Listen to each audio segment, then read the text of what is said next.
Well, let's see what's happening in Costa Rica. Sounds interesting. Oh, Let's boy. go to Silvia, and she's on line 5.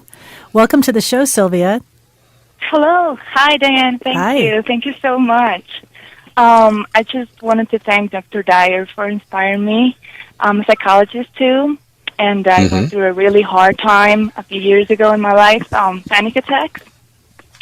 And you don't know, but you were there helping me. And I'm now trying to help people who are going through this situation. And I hope you don't mind, but I wrote a little book, and I mentioned your name a couple of times there, so I hope you don't mind. No, are you kidding? I'm honored. I'm thrilled. Thank you. I appreciate that. Anything that I've ever said or done that's out there that has helped anybody else, if you want to use it, you certainly have my permission. And, yes. And my gratitude. No, I'm so grateful. And with my patients, I always watch your PBS shows and your movies, so you're kind of famous here in Costa Rica, well, at least for my patients. So I just wanted to thank you very, very much. Yes. It's my son's favorite place to go surfing. He just loves Costa Rica. He talks about it all the time. Yes, you should come. If you ever come, I can help you pick something out here. Yeah, I've never been to Costa Rica, but I've always loved it. But I'm interested in something that you said at the I didn't get your first name. What is it? Sylvia. Sylvia. Is that you said that that you were having panic attacks and that I was there? I was. Yeah. Yes, I had panic attacks a few years ago, and I completely. What would happen? What you said about the fear. Well, it was a situation in my family, and that triggered the fear in my life. And as you said, I lived in that fear, and it's the most horrible thing I've ever been to. It's horrible. I don't want that for anybody. And but let's look at it just for a second. Just stop for a second, Sylvia, because we only have a few moments.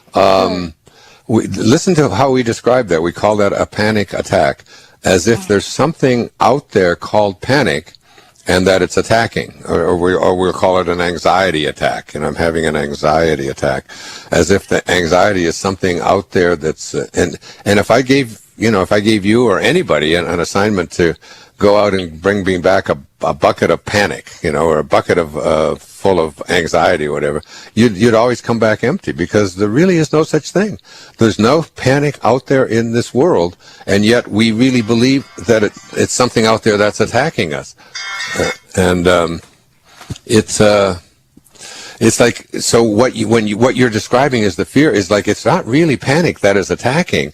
It is your processing of events in your life which lead you to to go to a state within that is a state of dis-ease, or a state of pain, of panic, or a state of fear, and then you have these physiological reactions in your body. Your blood pressure goes up. You can't catch your breath.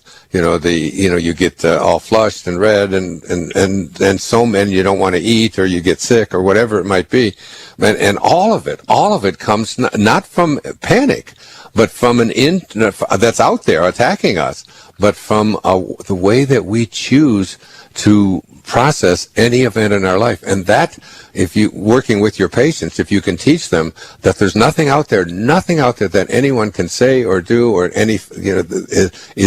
can possibly attack you, you attack yourself by changing the way you look at things. And when you change the way you look at things, that is when you look, which you've done, and now become a therapist, and you're helping other people to change it, then the things you're looking at absolutely change. And I would suggest, Sylvia, that's probably right now in your life, many things going on in your life that 6 months or a year or 2 years, whatever ago, would have caused you to say, I'm having a panic attack, when in fact now you can look at them and wonder why you ever even allowed something like that to get to you.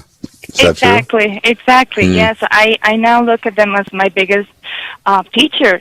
Right. And I know now that fear doesn't exist. And it was the most incredible experience I've ever had. I look at it back and I say, if I have to go through that again, I would do that just to be in this space that I'm right now in my life. And You can, Yeah. and you do that. I did that with cancer. I mean, I did literally. I mean, I can remember the feeling that what you're talking about, that feeling, and believing that it was the cancer that was causing it. You know, when in fact it was nothing more than my way that I was looking at it. When I learned to look at cancer differently than the way I did, just like the way what Anita did, cancer just didn't have a chance anymore. You know, within me. It's Yeah. you know it's. And cancer is a very extreme example, but living in a state of fear, which, you know, have you read Anita's book, Dying to Be Me? Yes, I have it. Yes, I love Yeah. it, and I pass it Yeah. on to my patients and my friends too.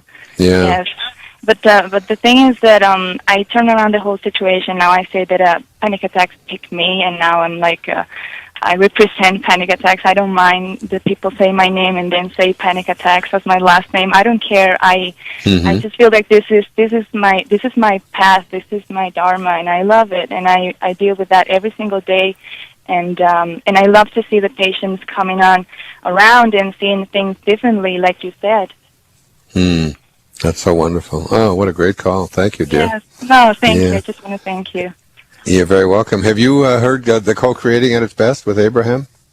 Yes, I've heard of that. Yes. Yeah, we're going to send you a copy. We don't have it here in Costa Rica, though. Well, you're going to have it because we're going to send one to you. Okay, so leave your address there, and we'll put it in the mail to you. Okay. Thank you very much. Namaste. Thank you, Silvia. Adios. Namaste.